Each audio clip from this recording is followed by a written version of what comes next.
Christmas arrived that year without spectacle, without urgency. It slipped quietly into the small town like a familiar melody, soft, nostalgic, and faintly sad. Streets were dressed in modest strings of lights, shop windows glowed gently, dot and laughter drifted through the cold air in short, fragile bursts. To most people, it was a season of warmth and reassurance. To Deep, it was the day her heart began to ache in ways she could no longer ignore. Behind James's gentle smile, so carefully maintained, so consistently reassuring, she sensed something unspoken. It was not anger, nor distance born of indifference. It was something heavier, something quieter. Pain. A pain he had chosen to carry alone, convinced that shielding her from it was an act of love. As snow fell softly outside and church bells rang in the distance, Deep realized something she had never fully understood before. Love was not only about joy. Sometimes it was about recognizing the silent suffering of the one you cherish most. The morning air carried the scent of cold earth and distant pine. Somewhere far away, church bells echoed, slow, measured reminders of forgiveness, family, and belonging. Deep stood by the window of her modest home, watching thin lines of sunlight stretch across the frost-dusted yard. In her hands was a chipped ceramic mug, still warm from freshly poured tea, yet her fingers felt cold. Christmas was supposed to feel full. Instead, her heart registered an absence it could not explain away. James had not come home the night before. He had said he was busy, his voice steady, polite, but unusually distant. As if every word had been weighed before being spoken, stripped of emotion to avoid revealing too much. Deep knew that tone too well. It was the voice of someone pretending to be strong long after they had begun to fracture. Love, she had learned over time, sometimes meant listening to what was not said. She did not ask more questions. Outside, children ran past the house, their laughter sharp and bright against the cold. They carried cheap plastic ornaments and handmade paper stars, their joy innocent and almost fragile, like something that could shatter if touched too roughly. Deep smiled faintly, but her thoughts drifted back to James. Where was he? Had he eaten? Was he staring at the same winter sky? Pretending he was fine? She remembered how James used to love Christmas, not for the gifts or decorations, but for the rare stillness it offered. On Christmas, he once told her, people are kinder. Even pain rests for a while. But this year, pain had not rested. It followed him like a shadow he refused to face. The weight of unshared burdens. Deep moved slowly around the house, preparing a simple meal. Each sound, the knife tapping against the cutting board, the rice boiling gently, felt louder than usual, as if the silence itself were amplifying everything. She imagined James sitting alone somewhere, perhaps in that old, forgotten house near the community hall, the one no one used anymore.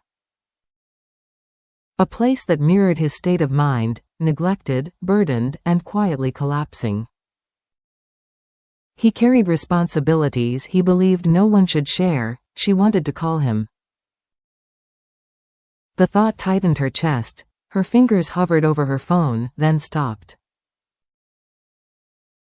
If James was hiding something, it was not because he did not trust her. It was because he believed love should not be burdened with pain. And Deep realized then that this belief, the idea that suffering must be endured alone, was the quiet cruelty of his kindness. As afternoon light faded, she wrapped herself in a thin sweater and stepped outside. Christmas lights flickered on one by one, like small promises scattered through the dark. Somewhere in that darkness, James was suffering alone, and on this Christmas day, Deep knew, truly knew, that love would not let her stay where she was. The sky slowly turned the color of old memories. pale gray brushed with the faint blush of fading light. Deep walked along the narrow road leading out of the village, her steps unhurried but resolute. Each breath formed a small cloud in front of her face, as if even the air was trying to speak what she already knew. James was nearby. She felt it in the quiet heaviness pressing against her chest. The old house stood at the edge of a field, half hidden behind wild grass and bare trees. It had once belonged to a caretaker long gone, leaving behind cracked walls and a roof that groaned with every shift in the weather. A dim light glowed inside, trembling like a tired heartbeat. For a moment, she hesitated. Deep stopped a few steps away. Some truths, once seen, could never be unseen. No answer. She knocked softly. The silence stretched thick and uncomfortable, until the door finally opened. James stood there, his face thinner, his eyes darker than she remembered. He smiled, but it did not reach his eyes. That smile hurt her more than silence ever could. "You shouldn't have come," he said quietly, stepping aside. "I know," Deep replied, her voice steady despite the storm inside her. "That's why I did." The house was cold and sparsely furnished. A small table, an old chair, scattered documents across the floor, like pieces of a life slowly falling apart. James turned away, pretending to arrange papers that no longer needed arranging. Deep watched him, noticing how his shoulders slumped when he thought she wasn't looking. Christmas music drifted faintly from a distant radio outside, cheerful, out of place. She sat down slowly, letting the silence speak for them both. When she finally spoke, it was not with questions, but with truth. "And you're afraid." James laughed softly, a hollow sound. "You're tired," she said. "Afraid of what? I've handled worse." Deep shook her head. "No, afraid of letting someone carry this with you." Her words landed gently, yet they shook him. He closed his eyes, as if holding back something heavy.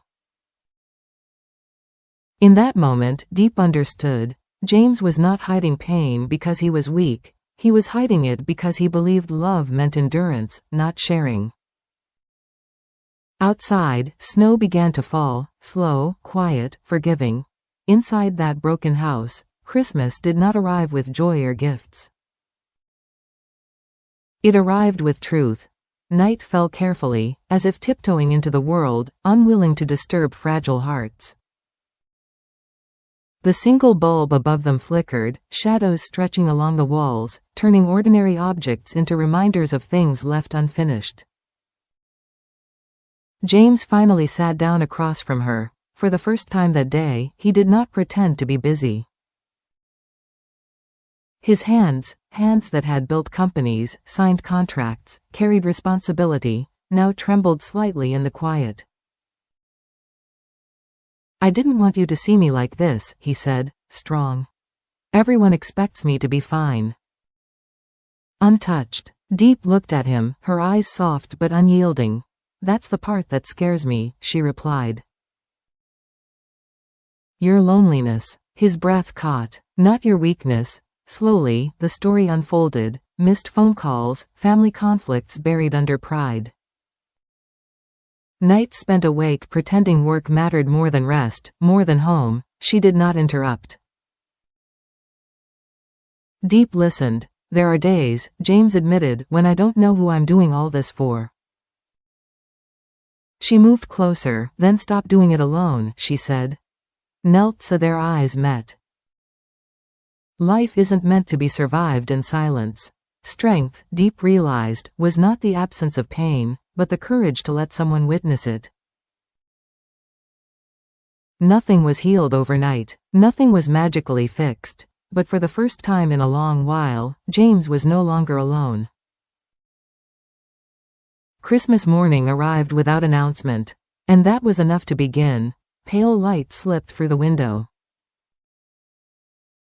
He had stayed. James was still there. They shared tea, bread, and silence that no longer felt heavy.